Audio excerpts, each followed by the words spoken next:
Now, traditionally in a pipeline, the next would be that, hey, look, we obviously spoke to the person. We finally got a fucking hold of them. Yep.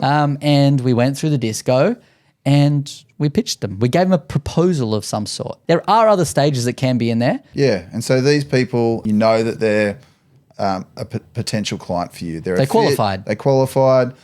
You've showed them how you think you can help. These guys are pretty warm and a chance of becoming a client.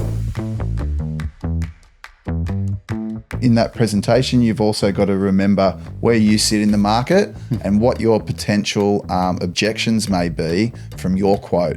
So in that proposal, we want to know that if you're not cheapest, then let's talk about that early rather than talking about it later throughout this nurture sequence. Yeah. Let's say, hey, I know this is not going to be the cheapest quote you get if you're shopping around, but I'm quality and I won't be coming back in 3 months to fix it. Yeah. And so whatever your point of difference is, let's make that really clear, and people, I think, respect that.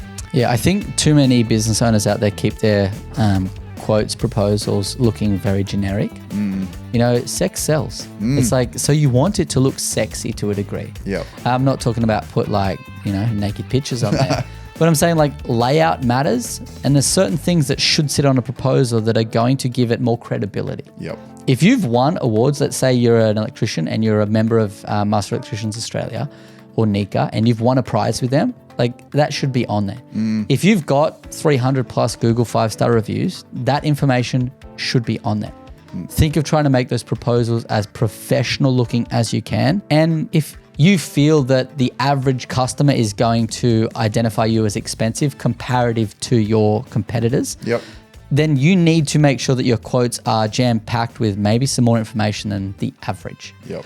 Photos, nice cover letter, options, and so on and so on. Yeah, so like, I think that options one's a big one, right? Like, don't just have the one price, maybe have a 3-tiered option. Often people, if given 3 things, especially Australians, will choose that middle bracket. They don't want the most expensive bottle of wine at dinner, but they'll get the second most expensive one. Yep.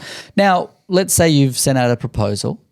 How often do you call them back, this person? How frequently would we be reaching out to them? So I think that's really important to be done when you're doing the quote or the pitch. So is to build a really good understanding of the person or the client and what their expectations are, how soon they want to make a decision on this. And so I always will talk to someone and say, okay, where are we at? Like, where do we go from here? And get a very clear timeline with that person around when we're going to be catching up again. Ryan Tuckwood has a rule, which is never leave an appointment without another book appointment. Yeah, rule number 1. And the last thing I want to be doing is feeling like I'm hassling someone. So if I've been very open and honest about it and said this is when I'll be calling back, I will call you then. I'll never miss that call. But I'm not going to ring you sooner than that either. I'm going to give you your space that you've asked for. Yeah. Okay. And that builds trust. Yep. Leads never die. Yep. You know, and so it all goes back to that is if we're just going to send the proposal and then we're going to let it go, that doesn't really get us anywhere. No. I give validity to this at such a high level. I purchased the business back in 2018 for around about $400,000. Yep. It was around that. And that business had been going for 7 years before I purchased it. Now, one of the first things that I did when I jumped into that business was we actually had the admin team call every single quote that was outstanding in that business from 7 years ago until that day. How many was there? Oh, dude, I can't tell you how many there was, but I can tell you that we closed enough of those past leads, those past quotes in the next 3 months that it paid for the purchase of the business. Wow. So I repaid the whole business, and I'm talking about with the profit, not just the revenue, but with the profit that we generated from all of those outstanding quotes that had been sitting there for years, some of them.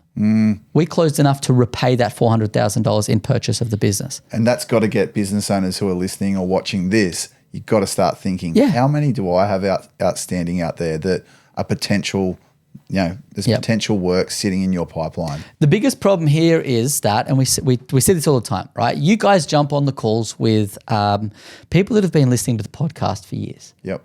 And the majority of them haven't actually implemented anything that they've heard. They love the podcast, but they don't go and do it. Yep. So my challenge to everyone listening right now is, yeah, sure, go and build out your nurture sequence, get your pipeline sorted. But if you just want to do one thing that'll actually add more dollars in your back pocket today, go and call every single quote that never got accepted. Yeah. Even if they told you that, no, I'm going to go with someone else, call them. Yeah. We have a rule with our clients, which is what you want to do is, as you said, identify when they're looking to go ahead with something. Yep. Because if they choose someone else, the data shows that 10% of the time that person they choose will fail. And so you now have an opportunity to be a knight in shining armor. Yeah. Call them and say, hey, look, I know you ended up going with XYZ Electrical instead of us. Just want to check in. How'd the job go? 10% of the time, they will do a poor job and they need someone to fix it.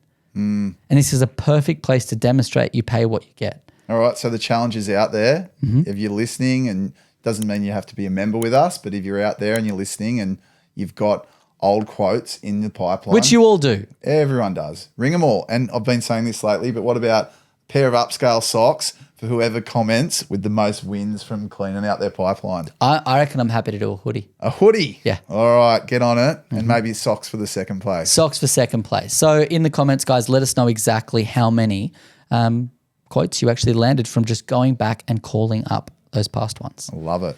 Like, follow, and subscribe for more tips to build a better trade and construction business.